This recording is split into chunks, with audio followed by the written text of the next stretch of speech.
ఈ వర్గాలన్నింటినీ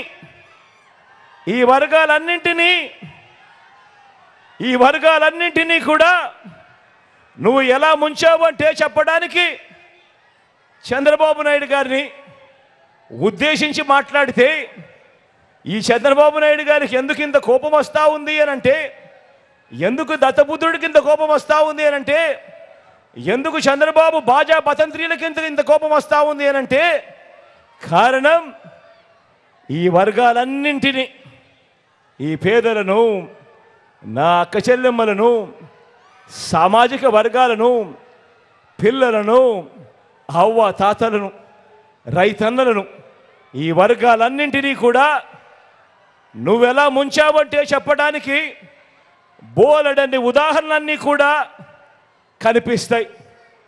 చేసిన మంచి మాత్రం చెప్పడానికి ఏ ఉదాహరణలు కూడా కనిపించవు. ఇదే పెద్ద మనిషి చంద్రబాబు నాయుడు నేను అడుగుతా ఉన్నా.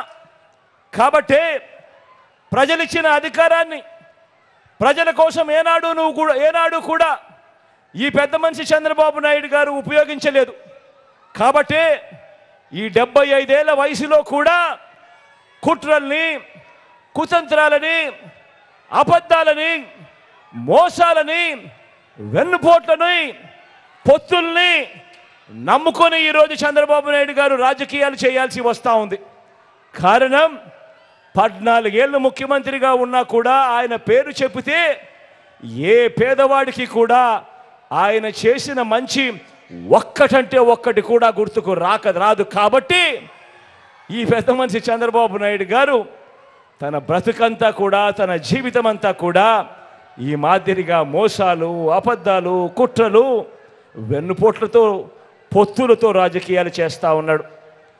జగన్ అన్ని వర్గాలకు మంచి చేశాడు కాబట్టే, మీ బిడ్డ అన్ని వర్గాలకు మంచి చేశాడు కాబట్టే, ఈ పేదలకు మంచి చేసిన ఈ ఒక్క జగన్కు వ్యతిరేకంగా, పేదలకు మంచి చేసిన ఈ ఒక్క జగన్కు వ్యతిరేకంగా జనం మద్దతు లేని ఈ చంద్రబాబు ఒక ఈనాడు, ఒక ఆంధ్రజ్యోతి, ఒక టీవీ5, ఒక దత్తపుత్రుడు, ఒక బీజేపీ, ఒక కాంగ్రెస్, వీరందరితో పాటు కుట్రలు, వీరి మోసాలు, ఇతర పార్టీల్లో ఈ చంద్రబాబు పెట్టుకున్న కోవట్టులు, వ్యవస్థల్లో ఉన్న వీరి మనుషులు ఇంతమంది కలిసి ఒక్క మీ జగన్ మీద ఇంతమంది కలిసి దండయాత్రలు చేస్తూ ఉన్నారు. ఒక్క మీ జగన్ మీద ఇంతమంది దండయాత్రలు చేస్తూ ఉన్నారు. జగన్ ఒక్కడు, బాబుకు 10 మంది సేనానులు, వారంతా కూడా బాణాలు పట్టుకొని గురిపెట్టి ఉన్నారు. గమనించమని చెప్పి కోరుతా ఉన్నాను మిమ్మల్ని అందరినీ కూడా.